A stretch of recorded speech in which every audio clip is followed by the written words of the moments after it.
Quid de l'avenir des relations hommes-femmes? Bonne question. La prolifération des applications de rencontres provoque une surabondance d'offres masculines, des plus courtoises aux plus grivoises. Et il n'y a aucune raison pour que cette offre diminue. Les femmes seront donc plus sélectives encore car quantité ne rime pas avec qualité. D'autant plus que, comme déjà écrit plus haut, les mieux placés dans l'échelle sociale veulent généralement un partenaire d'un statut au moins équivalent. La PDG de YouTube épousera un autre dirigeant d'une grande entreprise. Leur choix se restreint ainsi très fortement.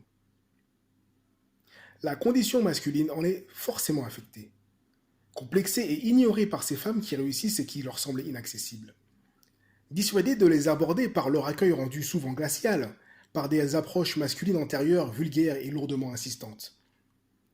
Culpabilisées pour leur timidité et leur maladresse avec le sexe opposé qui les sanctionne par des refus polis mais fermes et récurrents. Frustrées par les sites de rencontres où les femmes saturées de propositions ignorent leur courriel avec le même dédain que celui affiché par ces icônes de beauté tout aussi attirantes et dénudées qu'inaccessibles. Pétrifiées par l'enjeu du premier rendez-vous, ce sont les perdants du jeu de la séduction et des victimes de l'idéal masculin de performance et de succès hérité de la Rome antique. Leur nombre est croissant. Un homme maladroit avec le sexe dit faible a une considération aussi peu enviable qu'une femme qui enchaîne les aventures.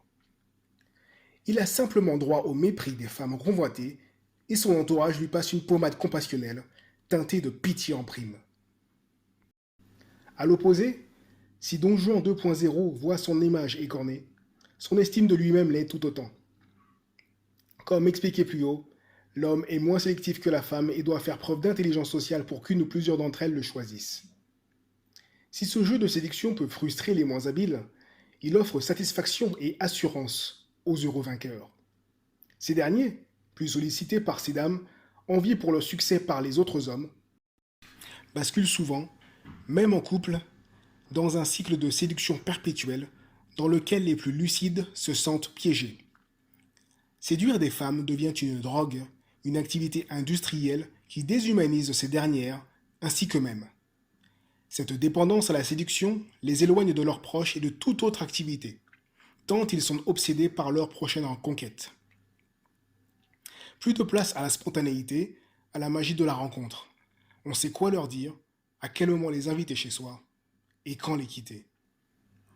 Le désir masculin est comme une courbe sinusoïdale avec ses pics et ses creux. À l'euphorie provoquée par chaque nouvelle conquête, succède la consommation charnelle de cette rencontre et s'achève par la culpabilité de ne pas résister à cette addiction, agrémentée de lassitude et de mépris de la femme, séduite pour les mêmes raisons que les autres, alors qu'elle se prétend unique comme toutes les autres. Est-ce misogyne d'aimer les femmes en général, mais aucune en particulier? Est-ce le revers de la médaille du mal triomphant? L'abondance de femmes peut parfois nuire.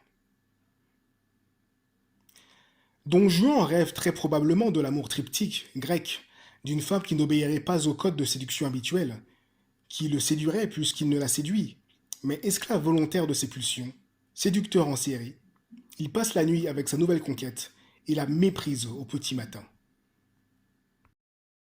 C'est la fin de l'extrait du livre Réflexions d'un loser sur la séduction.